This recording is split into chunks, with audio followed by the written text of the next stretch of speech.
ಆದ ಸೃಷ್ಟಿಕರ್ತನ ನಾಮದಿಂದ ಈ ದಿವಸದ ಕಾರ್ಯಕ್ರಮದ ಅಧ್ಯಕ್ಷತೆ ವಹಿಸಿಕೊಂಡಂತಹ ನಮ್ಮೆಲ್ಲರ ಗುರುಗಳಾದ ಶ್ರೀಯುತ ಪ್ರೊಫೆಸರ್ ಶಬೀರ್ ಮೊಹಮ್ಮದ್ ಮುಸ್ತಫಾ ಸರ್ ಮತ್ತು ನನ್ನ ಸಹೋದ್ಯೋಗಿಗಳೇ, ಪ್ರೀತಿಯ ಮಕ್ಕಳೇ, ಒಂದು ಸಂಶಯ ನಿವಾರಣೆ ಮಾಡಬೇಕು. ಟೀಚರ್ಸ್ ನನಗೆ ರಿಯಾಕ್ಟ್ ಮಾಡಬೇಕು. ಮುಸಲ್ಮಾನರ ಮಾತೃಭಾಷೆ ಯಾವುದು? ಮಂಗಳೂರಲ್ಲಿ ಯಾವುದು? ಮುಸಲ್ಮಾನರ ಮಾತೃಭಾಷೆ ಮಂಗಳೂರಲ್ಲಿ ಯಾವುದು? ಕನ್ನಡ, ತುಳು, ಬ್ಯಾರಿ. ಕೇರಳದಲ್ಲಿ ಮಾತೃಭಾಷೆ ಮುಸಲ್ಮಾನರು ಯಾವುದು? ತಮಿಳುನಾಡಿನಲ್ಲಿ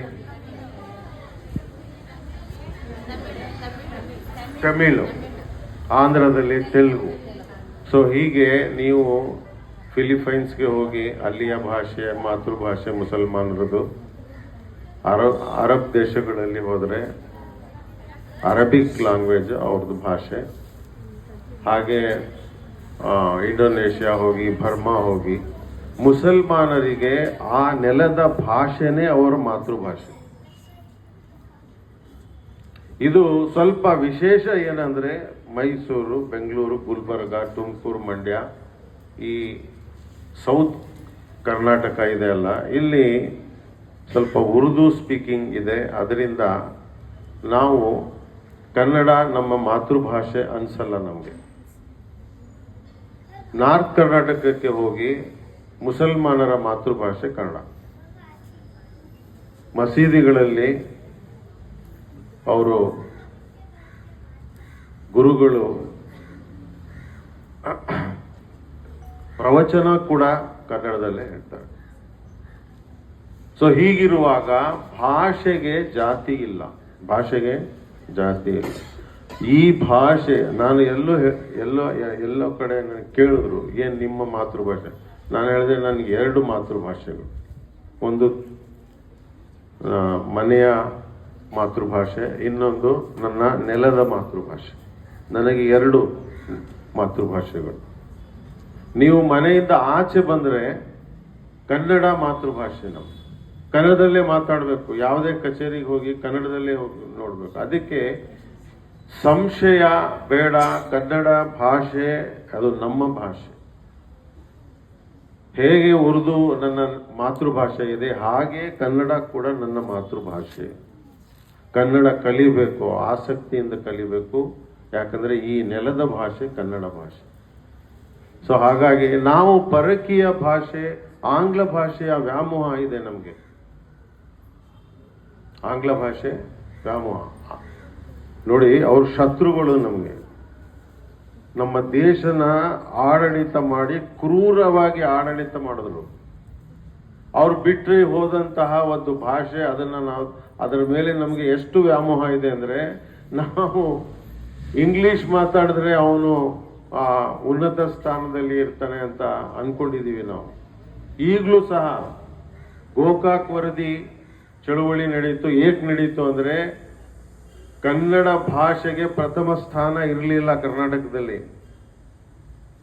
ಪ್ರೌಢಶಾಲೆಗಳಲ್ಲಿ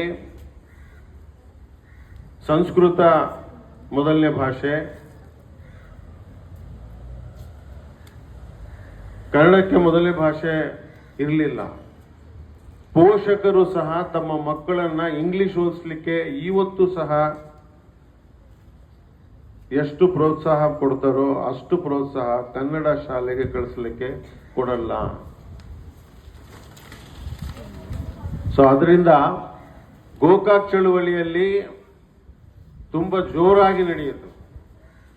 ಅದರಲ್ಲಿ ನಿರ್ಣಯ ಆಯಿತು, ಎಲ್ಲ ಕಚೇರಿಯ ಭಾಷೆ, ಸರ್ಕಾರಿ ಭಾಷೆ ಕನ್ನಡ ಆಗಬೇಕು.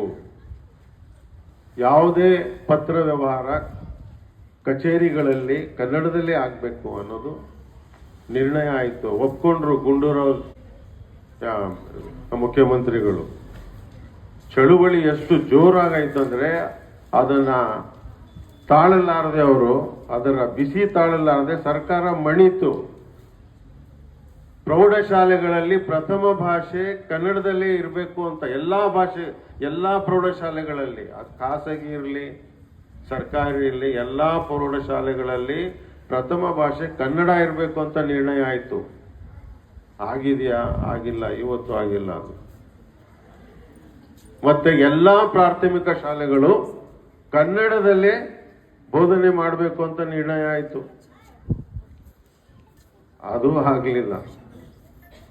ನಮಗೆ ಎಷ್ಟು ವ್ಯಾಮೋಹ ಆಗಿದೆ ಇಂಗ್ಲಿಷ್ದಂದ್ರೆ, ನಮ್ಮ ಮಕ್ಕಳನ್ನ ನಾವು ಪರಕೀಯ ಭಾಷೆಗೆ ತಳ್ತಾ ಇದ್ದೀವಿ.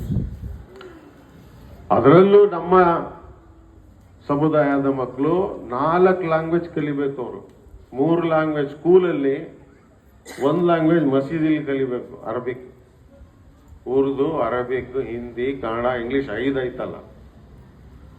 ಆ ಮಗುವಿಗೆ ಮನಸ್ಥಿತಿ, ಅದರ ಇದು ಮನಸ್ಸಿನ ಮೇಲೆ ಎಷ್ಟು ಪರಿಣಾಮ ಆಗುತ್ತೆ ಯಾರಿಗೆ ಗೊತ್ತು. ಸೈಕಾಲಜಿ ನಮ್ಮ ಮಕ್ಕಳದ್ದು ಕಡಿಮೆ ಆಗಿದೆ ಉತ್ಸಾಹ ಅಂದ್ರೆ ಇದೇ ಪರಿಣಾಮ. ಅದು ಯಾವುದಾದ್ರೂ ಒಂದು ಭಾಷೆನ ನಿಖರವಾಗಿ ಕಲಿಸಿ ಅವನಿಗೆ. ಯಾಕೆ ನಮ್ಮ ಮಕ್ಕಳು ಮುಂದೆ ಬರ್ತಾ ಇಲ್ಲ ಅಂದ್ರೆ ಯಾವುದೇ ಭಾಷೆಯಲ್ಲಿ ಅವನು ಏನು ಪರ್ಫೆಕ್ಟ್ ಇಲ್ಲ. ಅವನಿಗೆ ಉರ್ದುನು ಬರಲ್ಲ ಸರಿಯಾಗಿ, ಬರೋದಕ್ಕೆ. ಯಾರು ಕವಿಗಳು ಉರ್ದು ಹುಟ್ಟತಾ ಇಲ್ಲ ಈಗ. ಮೈಸೂರಲ್ಲಿ ಯುವಕ ಕವಿಗಳು ಯಾರಿದ್ದಾರಪ್ಪ ಉರ್ದು? ನಾವು ಉರ್ದು ಅಂತ ಹೇಳ್ಕೊತೀವಿ. ಕನ್ನಡ ಕವಿಗಳು ಯಾರಿದ್ದಾರೆ? ಇಂಗ್ಲಿಷ್ ಕವಿಗಳು ಯಾರಿದ್ದಾರೆ?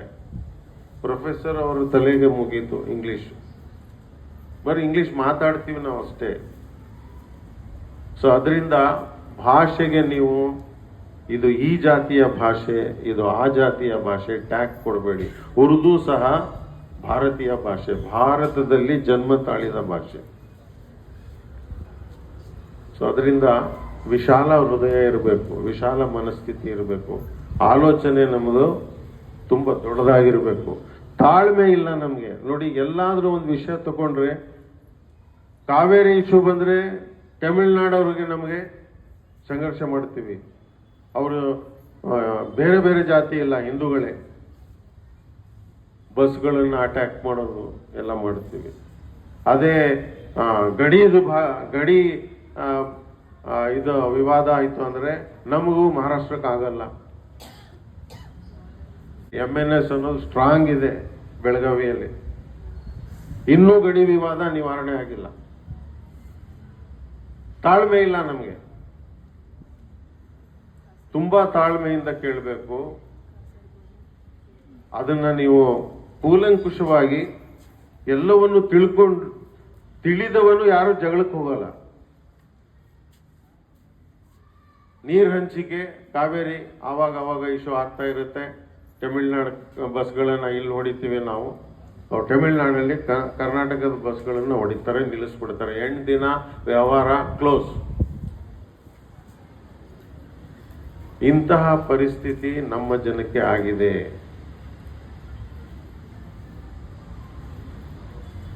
ಅವರು BL ರೈಸ್, ಬ್ರಿಟಿಷ್ ಅಧಿಕಾರಿ ಭಾರತ ದೇಶದಲ್ಲಿ 1947ರ ಪೂರ್ವ ಕಾಲ. ಭಾರತದ ಅಧಿಕಾರಿ BL ರೈಸ್, ಬ್ರಿಟಿಷರ ಅಧಿಕಾರಿ ಮೈಸೂರು, ಬೆಂಗಳೂರು, ಈ ಎಲ್ಲಾ ಜಿಲ್ಲೆಗಳನ್ನ ಸುತ್ತು ಏನೇನು ಹಳೆ ಶಾಸನಗಳಿದೆ, ಶಿಲಾಶಾಸನ ಸಂಶೋಧಕ ಅವನು. BL ರೈಸ್ ಇಲ್ಲದೆ ಇದ್ದಿದ್ರೆ ಪಂಪ ಯಾರು ಅಂತಾನೆ ಗೊತ್ತಾಗ್ತಾ ಇರ್ಲಿಲ್ಲ. ಆದಿಕವಿ ಪಂಪ ಈಗ ನಾವು ಜೋರಾಗಿ ಹೇಳ್ಕೊತಾ ಇದ್ದೀವಿ. ಅವರ 3 ಕೃತಿಗಳು, ಅದ್ಭುತ ಕೃತಿಗಳು ಅನಾವರಣ ಮಾಡೋದು ಯಾರು? BL ರೈಸ್, ಬ್ರಿಟಿಷರು, ಬ್ರಿಟಿಷ್ ಅಧಿಕಾರಿ. ಹಲ್ಮಿಡಿ ಶಾಸನ, ನಾನು ಹಾಸನಕ್ಕೆ ಹೋಗಿದಾಗ, ಹಾಸನದಲ್ಲೇ ಬೇಲೂರು ಪಕ್ಕದಲ್ಲಿ ಒಂದು ಹಲ್ಮಿಡಿ ಅಂತ ಹಳ್ಳಿ ಇದೆ. ನಾನು ನನ್ನ ಫ್ರೆಂಡ್ ಹೇಳ್ದ, ನಡಿ ಹಲ್ಮಿಡಿಗೆ ಹೋಗೋಣ, ಅಲ್ಲಿ ಶಾಸನ ಇರ್ಬೋದು ಅಂತ ತಿಳ್ಕೊಳ್ಳೋಣ. ನಾವು ಕನ್ನಡಿಗರು, ನಮಗೆ ಗೊತ್ತಿಲ್ಲ ಏನೇನಾಗ್ತಾ ಇದೆ ಅಂತ. ಯಾಕಂದ್ರೆ ನಮಗೆ ಪ್ರೀತಿ ಅದ್ರ ಮೇಲೆ ಇಲ್ಲ. ಸಂಶೋಧನೆ ಮಾಡೋ ಏನು ಇದೇ ಬರಲ್ಲ ನಮಗೆ, ಉತ್ತೇಜನನೇ ಬರಲ್ಲ. ನಾನು ಹೋಗಿದ್ದೆ ಬೇಲೂರು ಹಲ್ಮಿಡಿಗೆ ಹೋಗೋಣ ಅಂದ್ಬಿಟ್ಟು ಅಲ್ಲಿ ಹೋಗಿ ನೋಡಿದ್ರೆ ಇಲ್ಲ ಸರ್, ಇಲ್ಲಿ ಸ್ಮಾರಕ ಮಾತ್ರ ಇರೋದು, ಹಲ್ಮಿಡಿ ಶಾಸನದ ಶಿಲೆ ಇದೆ ಅಲ್ಲ ಮೈಸೂರಲ್ಲಿ ಇಟ್ಟಿದ್ದಾರೆ.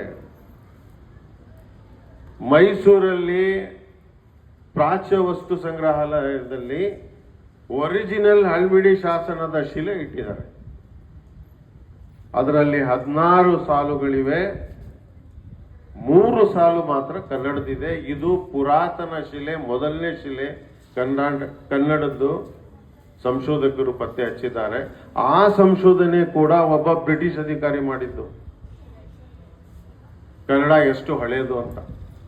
ಕ್ರಿಸ್ತಶಕ 450ನೇ ಅದು ಶಿಲೆ. ನಾನು ಆಮೇಲೆ ಇಲ್ಲಿ ಹೋದೆ ಪ್ರಾಚ್ಯ ಸಂಗ್ರಹಾಲಯಕ್ಕೆ, ಅಲ್ಲಿ ನೋಡಿದೆ ಈ ಶಿಲೆ ಅಲ್ಲಿದೆ.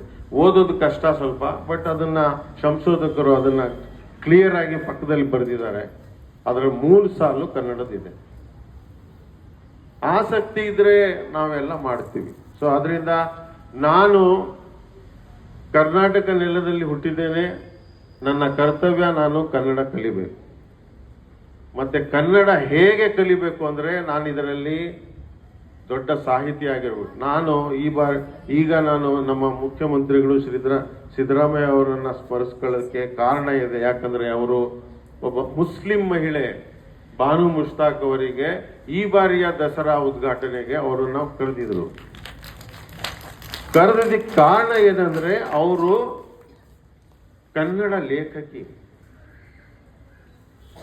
ವಿವಾದಗಳು ಬೇಕಾದಷ್ಟು ಇರ್ಬೋದು, ಆ ಭಾಷೆಯ ಬಗ್ಗೆ ಪ್ರೀತಿ, ಆ ಭಾಷೆಯ ಸಾಹಿತ್ಯ ಅವರಲ್ಲಿ ಇರೋದ್ರಿಂದ ಭಾನು ಮುಷ್ತಾಕ್ರವರನ್ನ ಕರೆದು ದಸರಾನ ಉದ್ಘಾಟನೆ ಮಾಡೋರು. ಈ ರೀತಿ ಅನೇಕ ವಿಷಯಗಳಿದೆ. ಯಾರು ಕನ್ನಡ ಭಾಷೆಯನ್ನ ಕಲಿತಾರೋ ಅದರಲ್ಲಿ ಉನ್ನತ ಸ್ಥಾನಗಳಿಗೆ ಹೋಗೋದ್ರಲ್ಲಿ ಸಂಶಯ ಇಲ್ಲ. ಕನ್ನಡ ಕಲೀರಿ. ನಮ್ಮ ಮಕ್ಕಳಿಗೂ ಹೇಳ್ತಾ ಇದ್ದೀನಿ,